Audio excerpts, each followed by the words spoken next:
नमस्कार दोस्तों।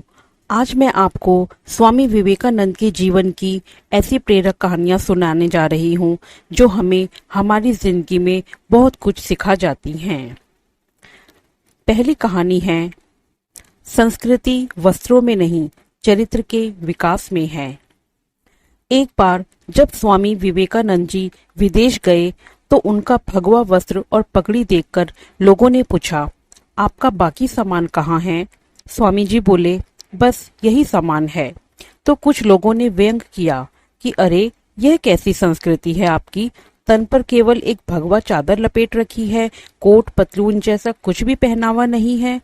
इस पर स्वामी विवेकानंद जी मुस्कुराए और बोले, हमारी संस्कृति आपकी संस्कृति से भिन्न है। आपकी संस्कृति का निर्माण आपके दर्जी करते हैं, जबकि हमारी संस्कृति का निर्माण हमारा चरित्र करता है। संस्कृति वस्त्रों में नहीं चरित्र के विकास में है।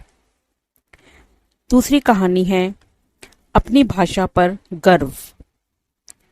एक बार स्वामी विवेकानंद विदेश गए जहां उनके स्वागत के लिए कई लोग आए हुए थे। उन लोगों ने स्वामी विवेकानंद की तरफ हाथ मिलाने के लिए हाथ बढ़ाया और इंग्लिश में हेलो कहा, जिसके जवाब में स्वामी जी ने दोनों हाथ जोड़कर नमस्ते कहा।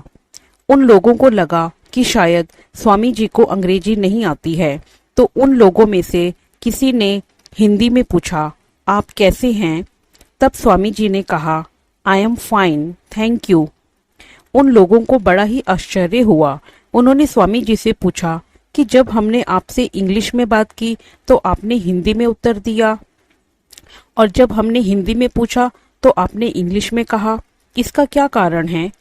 तब स्वामी जी ने कहा, जब आप अपनी माँ का सम्मान कर रहे थे तब मैं अपनी माँ का सम्मान कर रहा था, और जब आपने मेरी माँ का सम्मान किया तब मैंने आपकी माँ का सम्मान किया। यदि किसी भी भाई बहन को इंग्लिश बोलना या लिखना नहीं आता है तो उन्हें किसी के भी सामने शर्मिंदा होने की जरूरत नहीं है, बल्कि शर्मिंदा तो उन्हें होना चाहिए जिन्हें हिंदी नहीं आती, क्योंकि हिंदी ही हमारी राष्ट्रभाषा है। हमें तो इस बात पर गर्व होना चाहिए कि हमें हिंदी आती है।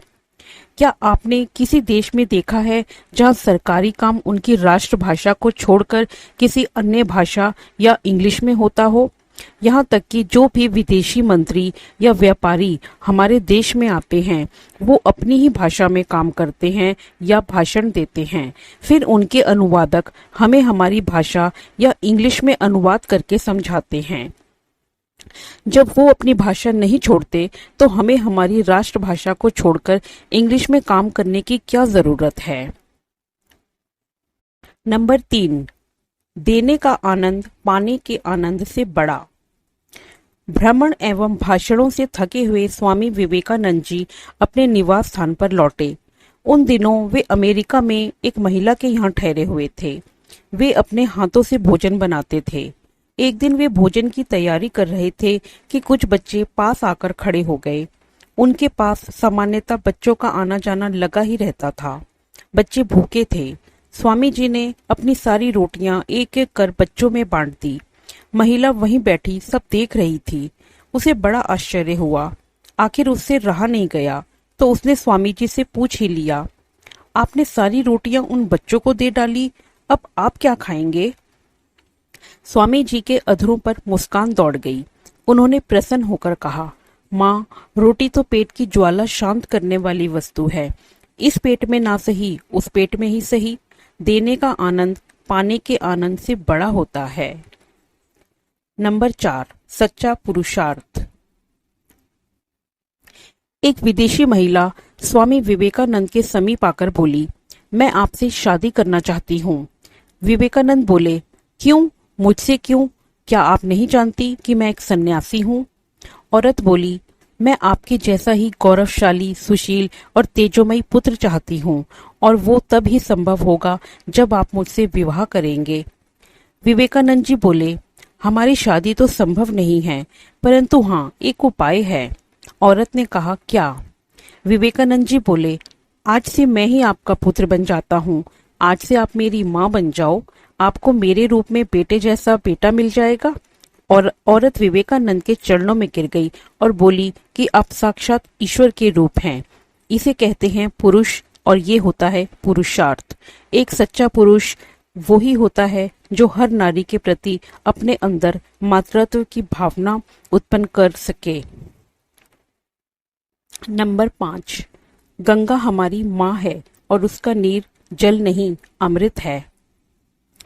एक बार स्वामी विवेकानंद जी अमेरिका में एक सम्मेलन में भाग ले रहे थे।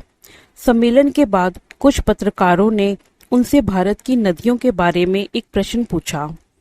पत्रकार ने पूछा, स्वामी जी, आपके देश में किस नदी का जल सबसे अच्छा है? स्वामी जी का उत्तर था, यमुना का जल सभी नदियों के जल से अच्छा है। पत्रकार ने फिर पूछा, स्वामी जी, आपके देशवासी तो बोलते हैं कि गंगा का जल सबसे अच्छा है। स्वामी जी का उत्तर था, कौन कहता है गंगा नदी है? गंगा हमारी माँ है और उसका नीर जल नहीं है, अमृत है। यह सुनकर वहां बैठे सभी लोग स्तंभ रह गए और तभी स्वामी जी के सामने निरुत्तर हो गए। नंबर 6, लक्ष्य पर ध्यान लगाओ। स्वामी विवेकानंद अमेरिका में भ्रमण कर रहे थे। एक जगह से गुजरते हुए उन्होंने पुल पर खड़े कुछ लड़कों को नदी में तैर रहे अंडों के छिलकों पर बंदूक से निशाना लगाते देखा। किसी भी लड़के का एक भी निशाना सही नहीं लग रहा था। तब उन्होंने एक लड़के से बंदूक ली और खुद निशाना लगाने लगे। उन्होंने पहला निशाना लगाया और वो बिल्कुल सही लगा। फिर एक के बाद एक उन्होंने कुल 12 निशाने लगाए और सभी बिल्कुल सटीक लगे। ये देख लड़के दंग रह गए और उनसे पूछा, भला आप ये कैसे कर लेते हैं? स्वामी जी बोले, तुम जो भी कर रहे हो अपना पूरा दिमाग उसी एक काम में लगाओ। अगर तुम निशाना लगा रहे हो तो तुम्हारा पूरा ध्यान सिर्फ अपने लक्ष्य पर होना चाहिए, तब तुम कभी चूकोगे नहीं। अगर तुम अपना पाठ पढ़ रहे हो तो सिर्फ पाठ के बारे में सोचो। मेरे देश में बच्चों को यही करना सिखाया जाता है। नंबर 7, डर का सामना। एक बार बनारस में स्वामी जी दुर्गा जी के मंदिर से निकल रहे थे कि तभी वहां मौजूद बहुत सारे बंदरों ने उन्हें घेर लिया। वे उनके नजदीक आने लगे और डराने लगे। स्वामी जी भयभीत हो गए और खुद को बचाने के लिए दौड़कर भागने लगे, पर बंदर तो मानो पीछे ही पड़ गए और वे उन्हें दौड़ाने लगे। पास खड़ा एक वृद्ध सन्यासी ये सब देख रहा था। उसने स्वामी जी को रोका और बोला, रुको, उनका सामना करो। स्वामी जी तुरंत पलटे और बंदरों की तरफ बढ़ने लगे। ऐसा करते ही सभी बंदर भाग गए। इस घटना से स्वामी जी को एक गंभीर सीख मिली और कई सालों बाद उन्होंने एक संबोधन में कहा भी, यदि तुम कभी किसी चीज से भयभीत हो तो उससे भागो मत, पलटो और सामना करो। नंबर 8, माँ से बढ़कर कोई नहीं।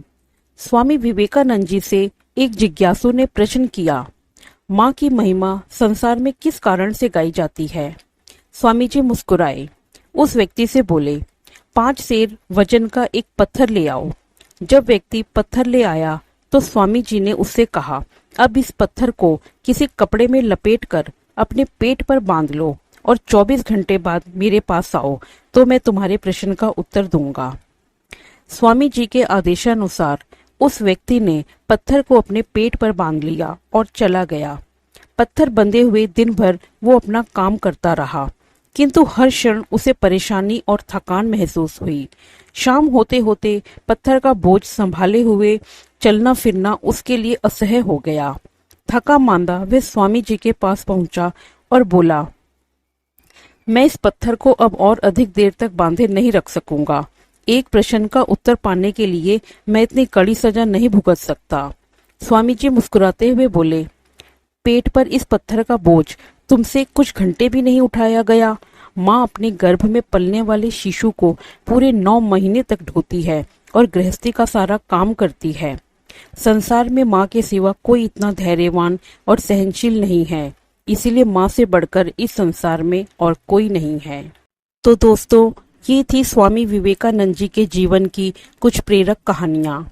आशा करती हूँ आपको ये कहानियाँ पसंद आई होगी। इस चैनल को लाइक कीजिए, शेयर कीजिए और सब्सक्राइब कीजिए। धन्यवाद।